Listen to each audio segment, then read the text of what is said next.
Friends అందరికీ నమస్కారం. మూర్తి talkies తరపున మీకు స్వాగతం. ఇవాళ మనం ప్రముఖ గాయకుడు ఘంటసాల సినీ ప్రస్థానం గురించి చెప్పుకుందాం. ఇప్పటివరకు మా ఛానల్ను సబ్స్క్రైబ్ చేయకపోతే చేయండి, ఒక లైక్ కొట్టండి, మీ ఫ్రెండ్స్కి షేర్ చేయండి. ఇక అసలు విషయంలోకి వెళదాం. ఘంటసాల ఈ పేరు వినగానే తెలుగువారి మనసు ఉప్పొంగుతుంది. ఆ కంఠం మోగబోయి 5 దశాబ్దాలైనా ఇప్పటికీ తెలుగు సినిమా ప్రేక్షకులు ఆ సమ్మోహనం నుంచి బయటకు రాలేని పరిస్థితి. ఎప్పటికీ రాలేకపోవచ్చు. కృష్ణా జిల్లా చౌటపల్లి గ్రామంలో 100 ఏళ్ల క్రితం పుట్టిన ఘంటసాల చిన్నతనంలోనే భజన గీతాలు పాడుతూ సంగీత ప్రపంచంలోకి కాలు పెట్టారు. ఆ తర్వాత విజయనగరం సంగీత కళాశాల నుంచి సంగీతంలో సర్టిఫికేట్ సంపాదించారు. పట్రాయిని సీతారామశాస్త్రి గారి దగ్గర శాస్త్రీయ సంగీతపు మెలకులు నేర్చుకున్నారు. సముద్రాల రాఘవాచార్యులు సాయంతో ముందు ఆకాశవాణిలోనూ తర్వాత సినిమా సంగీత ప్రపంచంలోనూ ప్రవేశించారు. స్వర్గసీమ చిత్రం కోసం భానుమతితో కలిసి తన తొలి పాట పాడారు ఘంటసాల. ఆకాశవాణి బాలాంత్రపు రజనీకాంతారావు కూడా ఘంటసాలను సినిమాల్లోకి ప్రోత్సహించిన వారిలో ఉన్నారు. స్వర్గసీమ తర్వాత ఘంటసాల వెనక్కి తిరిగి చూడలేదు. పాట పాడినప్పటికీ ఘంటసాల దృష్టి సంగీత దర్శకత్వం మీద ఉండేది.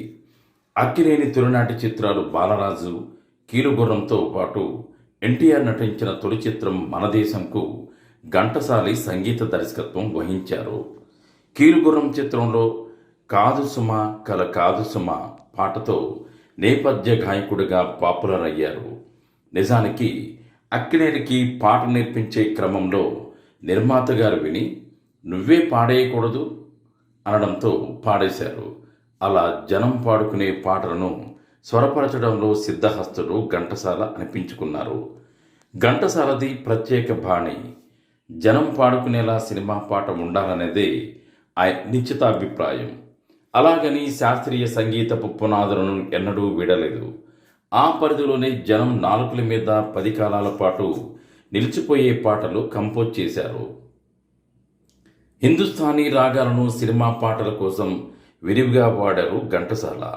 ఆయన సంగీతం అందించిన విజయవారి చంద్రహారంలో హిందుస్థానీ రాగీశ్వరిలో ఓ పాట కంపోజ్ చేశారు. ఇదినా చెలి ఇదినా సఖి అంటూ సాగే పింగళవారి గీతం ఎత్తుగడ వింటుంటే ఎంత కాదనుకున్నా పాతాళ భైరవి, ఎంత ఘాటు ప్రేమయోతో పాటు సారంగధర పాట కూడా గుర్తొచ్చి తీరుతుంది. తెలుగు సినిమా తొలితరం మాస్ హీరోలు అక్కినేని, నందమూరిలతో పాటే సినిమా ప్రవేశం చేశారు ఘంటసాల. ఇద్దరికీ ఘంటసాల ప్లేబ్యాక్ పాడితేనే జనం వింటారు అనేంతగా పాడారు. నటుడి నటధర్మాన్ని ఆకలింపు చేసుకుని పాడితే చాలు ప్రేక్షకులు ఆ నటుడే పాడుతున్న అనుభూతి పొందుతారనేవారు ఘంటసాల. ప్లేబ్యాక్ సింగింగ్కు ఆయన ఒరవడి తీర్చారు అనేది ఇందుకే. గాత్రంతో నటించడం ఆయన ప్రత్యేకత. ప్లేబ్యాక్ సింగర్కు ఉండాల్సిన మొదటి లక్షణం గాత్రంతో నటించగలగడం. అలా పాడేస్తే నటుడి పని సులువైపోదు.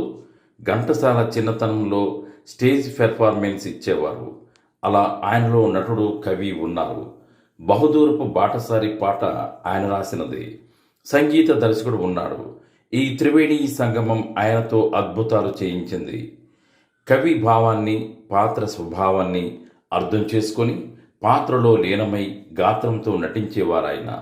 అందుకే తెర మీద ఆ పాటలు ఆ నటుడే పాడుతున్నట్టుగా ప్రతిఫలించేవి. ఇది ఆయన సక్సెస్ మంత్ర. ఈ రోజుకి మన మనసులతో ఆ గానం వేడని బంధం వేసుకుని పెనవేసుకుపోవడానికి అదే కారణం. సందర్భాన్ని బట్టి స్వరాలు అందించిన డ్యూయెట్లు చేసేటప్పుడు మెలోడీకి అధిక ప్రాధాన్యత ఇచ్చేవారు ఘంటసాల. బందిపోటు చిత్రం కోసం సుమనేశ రంజనీ రాగంలో ఓ ట్యూన్ చేశారు ఘంటసాల. దర్శకుడు విఠలాచార్య అబ్బే బీటేది హిట్ కావాలి కదా అన్నారు. అవుతుంది, అంతేకాదు 10 కాలాల పాటు నిలిచిపోతుంది అని కాన్ఫిడెంట్గా చెప్పారు ఘంటసాల. ఆ పాట ఇప్పటికీ మన చెవుల్లో గుసగుసలాడుతూనే ఉంది. ఘంటసాల తెలుగు సినిమా నేపథ్య సంగీతానికి గ్లామర్ తీసుకురావడంతో పాటు కొత్త గ్రామాన్ని నిర్దేశించారు. ముఖ్యంగా పద్యాలు పాడడంలో ఆయన కొత్త బాణిని తీసుకువచ్చారు. పౌరాణిక చిత్రాలు విస్తృతంగా వస్తున్న సందర్భం అది. స్టేజ్ పద్యాలు యథాతథంగా సినిమాల్లోనూ ఆలపించేవారు. ఘంటసాల పద్యంలో భావానికి ప్రాధాన్యత ఇచ్చి ఆలాపనను కుదించి కొత్త సొగసు సమకూర్చారు. గాయకుడిగా ఘంటసాల అందరి సంగీత దర్శకులతోనూ పనిచేశారు. పెండ్యాల సంగీత దర్శకత్వంలో ఎక్కువ హిట్ సాంగ్స్ పాడారు. వాటిలో క్లిష్టమైన అతి కష్టమైన గీతాలు ఉన్నాయి. మల్లాది వారు నామకరణం చేసిన విజయానంద చంద్రిక రాగంలో ఓ అద్భుతమైన గీతాన్ని ఘంటసాలతో ఆలపింపజేశారు. రసికరాజ తగువారము కామ అంటూ సాగే ఆ పాటను ఓ ఛాలెంజ్గా తీసుకొని పాడి రక్తి కట్టించారాయన. తెలుగు సినిమాకు సంబంధించి ప్రయోగాలు చేయడానికి సంకోచించని సంగీత దర్శకుడు సాలూరి రాజేశ్వరరావు కాంబినేషన్లోనూ అద్భుతమైన పాటలు పాడారు ఘంటసాల. మల్లేశ్వరి కోసం రాజేశ్వరుడు స్వరపరిచిన ఆకాశ వీధిలో హాయిగా ఎగిరే పాటను సందర్భోచితంగా పాడి అజరామరం చేశారు ఆయన. ఘంటసాల కన్నా గొప్ప గాయకులు అనేక మంది ఆ రోజుల్లోనే ఉన్నారు. అయినా ఘంటసాలని జనం వినాలనుకున్నారు. కారణం ఆయనలో ఉన్న రససిద్ధి. భావప్రధానంగా పాటను పాడడం ఘంటసాలను చిరంజీవిని చేశాయి. ఆయన గాత్రం ప్రేక్షక హృదయాల మీద వేసిన ప్రభావం ఎంతటిదంటే ఆయన మరణానంతరం ఆయన గాత్రాన్ని పోలిన రామకృష్ణను వినేందుకే మొగ్గు చూపేంతగా ప్రభావితం చేసింది. అది తెలుగు సినిమా పాట మీద ఆయన వేసిన ముద్ర. ఘంటసాల చివరి రోజుల్లో పాడలేనన్న తప్పదు, మీరు పాడితే తప్ప భావం పలకదు అని పాడించుకున్న సందర్భాలు అనేకం. ఈ జాబితాలో తన మనసుకు నచ్చిన మనసు గతి ఇంతే లాంటి అద్భుతమైన పాటలు ఉన్నాయి. ఘంటసాల మరణానంతరం ఆత్రేయ బావురమన్నారు. ఇకపై నాది గొంతులేని గోడు అన్నారు. అంతగా ప్రేక్షకులను శ్రోతలను మాత్రమే కాదు, కవులను కదిలించిన గానం ఘంటసాల. అంతవరకు రాగాల లాగుడు సంగీతంతో కూడిన నాటక పద్యాలను విని ఉన్న జనాలకు ఘంటసాల వారి సినిమా పద్యాలు ఊరటనిచ్చాయి. చెవులకు హాయిగా తగిలాయి. గంభీరమైన స్వరంతో భావం పలికేలా ఘంటసాల పద్యం చదువుతూ ఉంటే కళ్ల ముందు సన్నివేశం కదలాడిపోయేది. పాత్ర హావభావాలనే కాదు, సన్నివేశంలోని అంతరార్థాన్ని సైతం తన పద్య పఠనంలో ప్రతిఫలించగలగడం ఘంటసాల ప్రతిభ. పద్యం ఎవరైనా పాడుకునేలా ఉండాలనేది ఘంటసాల నమ్మిన సూత్రం. హాస్యరసం పండించడంలో ఘంటసాల గాత్రం చాలా కొత్త పోకడలు పోతుంది. సుందరి, నీ వంటి దివ్య స్వరూపము లాంటి అనేక హాస్య గీతాలు ఆయన పాడారు. అదే పద్యంలో హాస్యాన్ని పలికించాల్సి వస్తే ఇక చెప్పేది ఉందా, జస్ట్ రెచ్చిపోతాడంతే. అప్పు చేసి పప్పుకూడులో అలాంటి సందర్భం ఆయనకి దొరికింది. పింగళి నాగేంద్రరావు రాసిన నవకళా సమితి పద్యాన్ని ఘంటసాల ఆలపించిన విధం చూడండి. ఊరూరా కాపీ హోటల్లో మనకు అప్పు పుట్టవలదే అంటూ పాడే ఆ కాన్ఫిడెన్స్ను చూడండి.